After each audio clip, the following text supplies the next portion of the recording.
नमस्कार दोस्तों, हमारे चैनल मॉडर्न क्लासेज में आप लोग का स्वागत है। आज देखिए जो हम लोग पढ़ने जा रहे हैं प्रॉफिट लॉस का एक महत्वपूर्ण कंसेप्ट को पढ़ने जा रहे हैं, महत्वपूर्ण टाइप को पढ़ने जा रहे हैं, जिसके अंतर्गत जो सवाल आने वाले हैं वो कुछ इस प्रकार से होंगे। जब दो वस्तुओं को एक साथ खरीदा जा रहा है तब उनको हम अलग अलग प्राइस में सेल करेंगे या समान प्राइस में सेलिंग करेंगे, तो उससे रिलेटेड क्या क्या प्रॉब्लम बनते हैं वैसे ही प्रश्न को पढ़ेंगे। और आपको वीडियो को स्टार्ट करने से पहले हम आपको एक बात बता देते हैं कि जो इसमें प्रश्न आते हैं यह आपके बेसिक कॉन्सेप्ट पे ज़्यादा बेस्ड होते हैं, यानी इसके लिए कोई पार्टिकुलर ट्रिक नहीं है। तो इसको हम लोग ध्यान देंगे और सीखने का प्रयत्न करते हैं कि कौन सा प्रश्न आएगा तो किस प्रकार से हम बनाएंगे। चलिए, हमारा पहला प्रश्न कुछ इस प्रकार से है। एक दुकानदार 750 रुपया में दो कुर्सियां खरीदता है। वह पहली कुर्सी को 22% लाभ पर तथा दूसरी कुर्सी 8% की हानि से बेचता है। यदि पूरे सौदे में कोई लाभ अथवा हानि न हो तो दूसरी कुर्सी का विक्रय मूल्य क्या होगा। ध्यान दीजिएगा, वो बता रहा है क्या, यहाँ हम आपको लिख रहे हैं वह 750 यानी 750 रुपया में दो कुर्सी को खरीद रहा है। हम पहले को एक मान रहे हैं, दूसरे को दो मान लिए, दोनों को 750 में खरीद रहा है। पहले को क्या कर रहा है, 22% लाभ पे बेच रहा है।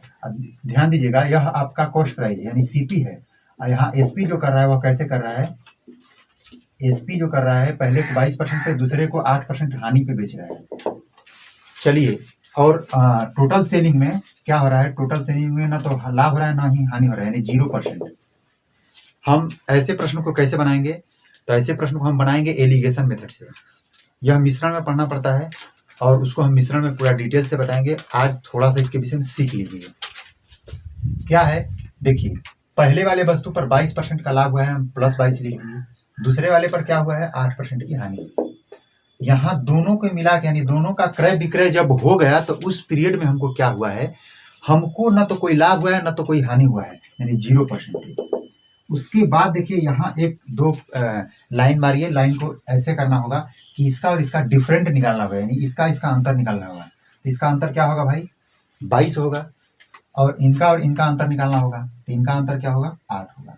यहाँ जो होता है यह अनुपात में निकलता है। अनुपात आखिर किसका अनुपात निकलता है, तो जिन वस्तु के विषय में ऊपर बात कहा गया है उन वस्तु की मात्रा के विषय में अनुपात निकलता है। तो हम वस्तु के प्राइस के विषय में यहाँ बात कर रहे हैं, पहले वस्तु का प्राइस और दूसरे वस्तु के प्राइस के विषय में हम बात किए हैं। यहाँ जो निकलेगा वह प्राइस का अनुपात ही निकलेगा, समझ रहे हैं क्या। यहाँ जो निकला है देखिए कैसे, पहले करते हैं छोटा, इसको 4 हो जाएगा, ये 11, यानी कि 4:11। तो ये जो निकला है यह सीपी का निकला है, यानी कॉस्ट प्राइस निकला है हमारा, यानी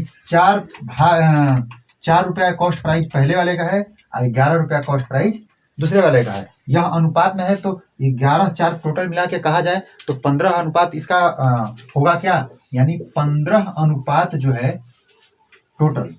ध्यान से देखिएगा, 4 अनुपात और 15 अनुपात टोटल मिला के क्या हुआ, यह सीपी हुआ। लेकिन सीपी हमें क्या बता रहा है, 750, यानी कि टोटल सीपी जो है वह 15 है, तो इसको हम डिनोट कर देंगे किससे, 750 से। तो एक अनुपात का वैल्यू क्या होगा भाई,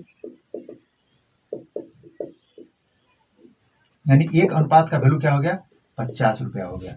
अब आप बताइए, पहले वाले वस्तु का पहले हम क्रय मूल्य निकालते हैं, उसके बाद दूसरे वाले का। तो उससे बेहतर है कि हमें जरूरत किससे है, दूसरे वाले का विक्रय मूल्य निकालने से। यदि क्रय मूल्य पूछता तो हम डायरेक्ट कहते कि 4 अनुपात इसका है तो 50 चौके 200 रुपया पहले वाले वस्तु का क्रय मूल्य हुआ। लेकिन दूसरे वाले वस्तु के विषय में जब हमसे पूछता तो 11×5=55, यानी 550 रुपया दूसरे वाले का क्रय मूल्य हुआ। लेकिन हमसे पूछ क्या रहा है, विक्रय मूल्य पूछ रहा है। तो विक्रय मूल्य के लिए पहले आप ज्ञात कीजिए कि दूसरे वाले का क्रय मूल्य क्या है। तो दूसरे वाले का क्रय मूल्य तो 11 अनुपात है, 11 अनुपात के लिए 50 × 11 क्या हो जाएगा भाई, 11×5=55, 0। कितना हो गया। हमें करना क्या है भाई, अब हमसे थोड़ा सा सवाल पे हम फिर से रिटर्न जाते हैं। जो मेरा प्रश्न है वो प्रश्न पे गए तो बोल रहा है कि दूसरे वस्तु को क्या किया जा रहा है, 8% हानि पे बेचा जा रहा है। आपको बताना है कि 8% लॉस कब होगा, जब वस्तु 100 रुपए का खरीदा गया हो और उसे 92 रुपया में बेचा जाएगा तो उसे 8% का लॉस होगा क्या। तो उसी प्रकार से यहाँ 550 जो है यह क्रय मूल्य है, तो सिर्फ इसे 92% पर बेचा जाना चाहिए 8% लॉस के लिए। तब 550 का 92% हम डायरेक्ट निकाल देंगे तो हमारा लॉस वाला निकल जाएगा। देखिए 0 से कैंसिल कर दिए, 5 से 5 दूना के 10, 5 से 11 हो गया, 2 चौके 8 और 2 छाके 12, 11 छक 66 हो जाएगा। फिर कैरी 6 हुआ, 11 में 4 से गुना करेंगे, 44 और 6 50 हो गया, यानी कितना हो गया भाई 506 रुपया हमारा सेलिंग प्राइस आया। कौन सा, किसका आया भाई, कौन से वस्तु का, दूसरे वाले वस्तु का सेलिंग प्राइस आया मेरा 506 रुपया। तो देखिए हमको उम्मीद है कि आपको समझ में आया होगा। आप स्क्रीनशॉट ले लीजिए, यदि आपको समझ में नहीं आया है तो एक बार दोबारा रिपीट करके देखिएगा, पक्का समझ में आएगा, हमारा गारंटी है। चलिए हम लोग दूसरे प्रश्न की ओर बढ़ते हैं। देखिए दोस्तों, दूसरा प्रश्न कुछ इस प्रकार से है। एक व्यापारी एक कलाई घड़ी और एक दीवार घड़ी 390 रुपया में खरीदता है। वह उन्हें बेचकर कलाई घड़ी पर 10% लाभ कमाता है और दीवार घड़ी पर 15%। वह कुल 51.50 रुपये लाभ कमाता है। दीवार घड़ी और कलाई घड़ी का जो मूल के कीमतों में अंतर है, यानी मूल कीमत में अंतर जो है वो बताना है आपको। यहाँ आपको ध्यान से देखना है। आप यहाँ पहले इसको शॉर्ट में लिख लीजिए कि क्या है। बोल रहा है कि 390 रुपया में दो चीज खरीद रहा है भाई, क्या, एक कलाई घड़ी और एक दीवार घड़ी। चलिए हम फर्स्ट और सेकंड इसको मान लेते हैं आसानी से। क्या कर रहा है, सीपी कर रहा है, यानी खरीद रहा है और उसे बेच रहा है। पहले को 10% लाभ पर बेचा है, दूसरे को क्या कर रहा है, दूसरे को भी बेच रहा है 15% के, 15% लाभ पे बेच रहा है। उसके बाद कह रहा है कि टोटल उसे प्रॉफिट जो हुआ, यानी कि जो टोटल प्रॉफिट हुआ कितना हुआ है भाई, 51.50 का प्रॉफिट हुआ है। देखिए यहीं से आपको समझना है। पहला काम कीजिए कि हम जो अब इससे पहले जो एलिगेशन मेथड बताए हैं उसमें आपको क्या निकालना था, पहले वाले वस्तु को लिखना है कि कितना परसेंट प्रॉफिट हुआ है, दूसरे वाले पर कितना परसेंट प्रॉफिट या लॉस हुआ है। उसके बाद जो बीच में यानी दोनों को बेचने के क्रम में जितना प्रॉफिट हुआ है या लॉस हुआ है उसको लिखना है। देखिए इसमें जो प्रॉफिट हुआ है कितना हुआ है, 51.50 का प्रॉफिट हुआ है। किस पे, 390 रुपए के वस्तु पर।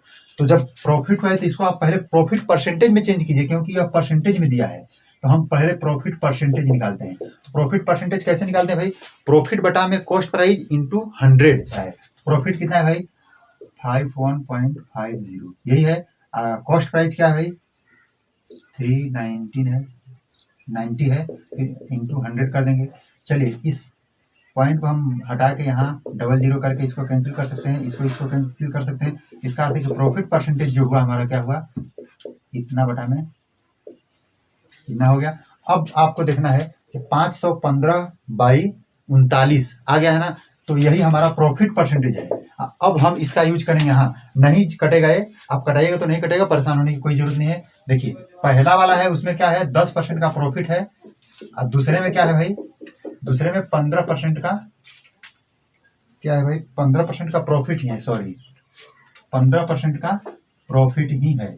चलिए अब उसके बाद हम इन दोनों का देखा जाए तो 515 बटा में 39, यानी सम्मिलित रूप से, यानी पूर्ण रूप से कितना प्रॉफिट हो रहा है इसको हम यहाँ लिखेंगे, और उसके बाद इनका अंतर निकालेंगे। अब अंतर निकालना तो आसान है, देख लीजिए कैसे करेंगे हम। बड़ा, ये वाला बड़ा है इसलिए हम इसको पहले लिखेंगे 515 बटा में 39 माइनस 10। इस प्रकार क्या होगा भाई, 515 माइनस 390 बटा में कितना हो जाएगा, 39। इस प्रकार देखिए क्या करना होगा, 400 मान लीजिए घटा देते हैं तो 115 यानी 125 बचेगा।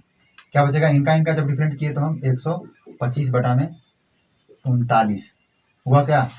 अब दूसरे वाले को इसी तरह से हम माइनस करेंगे घटाने के लिए, 15 माइनस 515 बटा में 39। चलिए इसको करेंगे 39, ऐसे घटाइए, इसको घटाएंगे तो क्या होगा,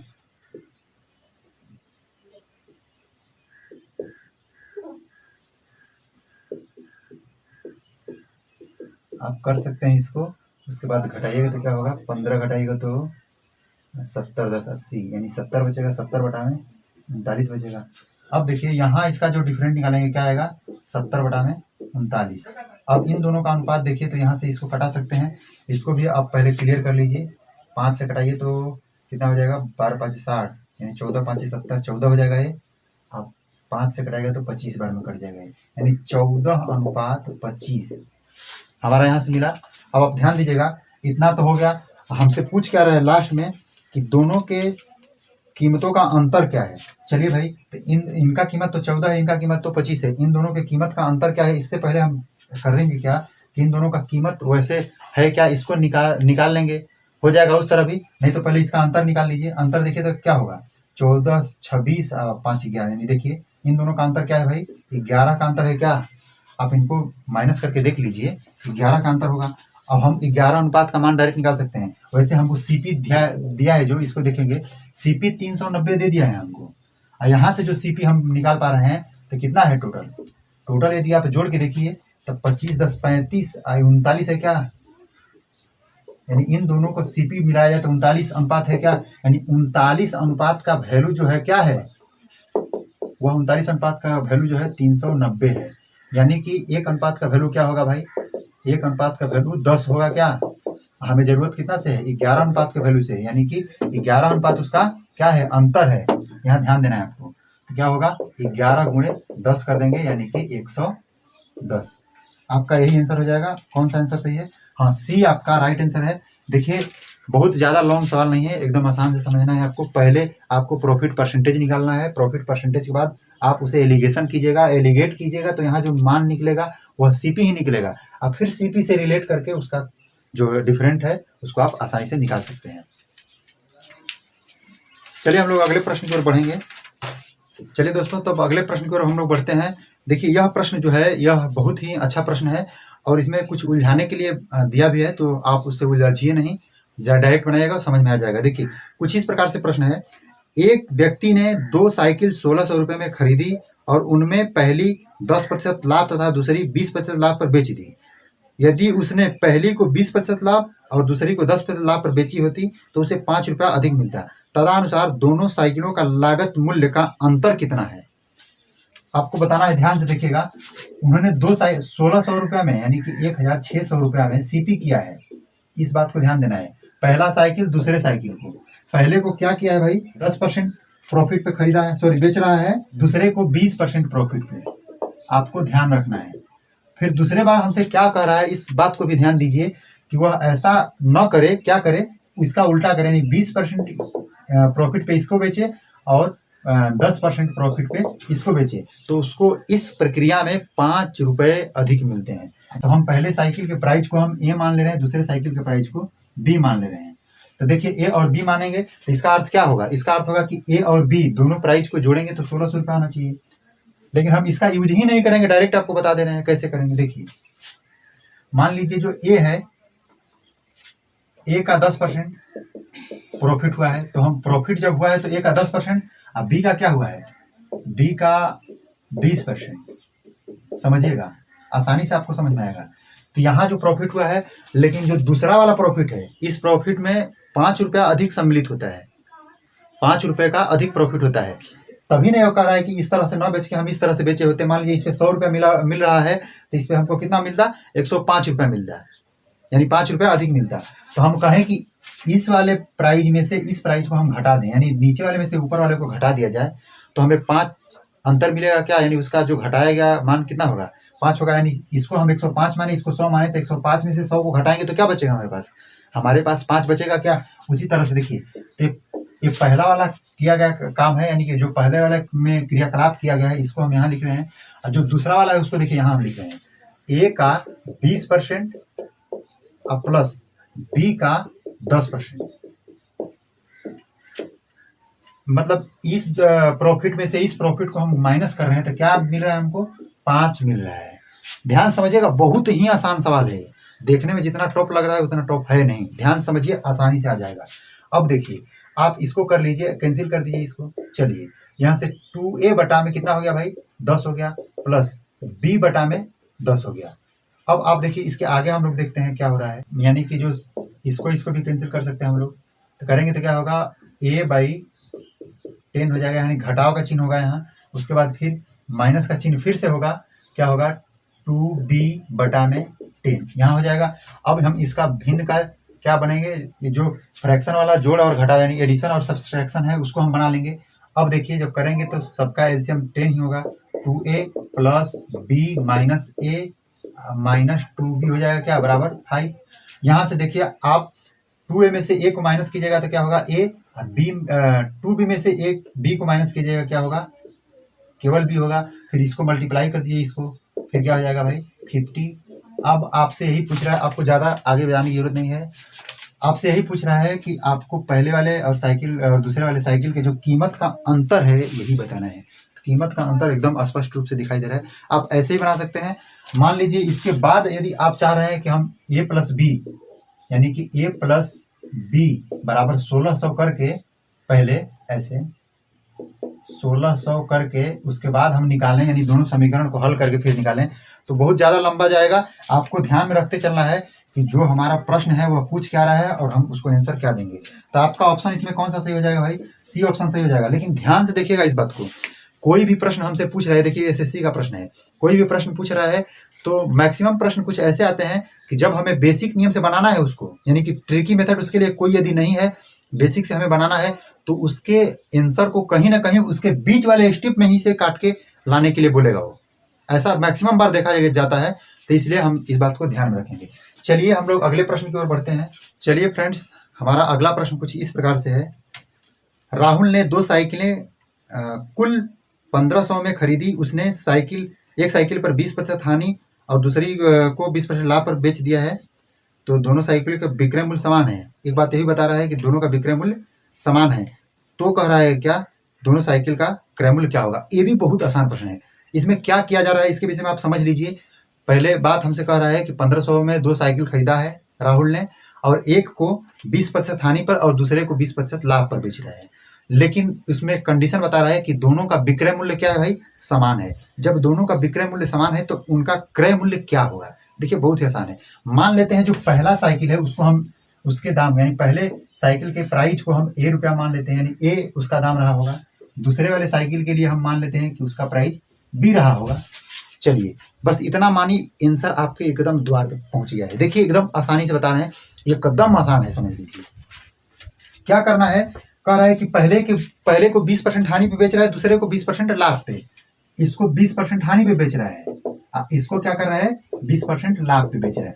अब आप बताइए कि 20% हानि कब होता है? बताइए। 20% हानि तब होता है जब हम 100 रुपए की वस्तु को हम खरीद के 80 रुपए में बेचें, तो 20% का हानि होता है। और वही बात यदि 20% लाभ लेने की आती है, तब 100 रुपए की वस्तु को खरीद के हम 120 रुपए में बेचते हैं, तो हमें 20% का लाभ होता है। बस इसी कॉन्सेप्ट को पकड़िए, आसानी से बना लेंगे। तो पहले वाले साइकिल का प्राइस क्या, सेलिंग प्राइस क्या होगा भाई? तो ए का सिर्फ 80% होगा क्या?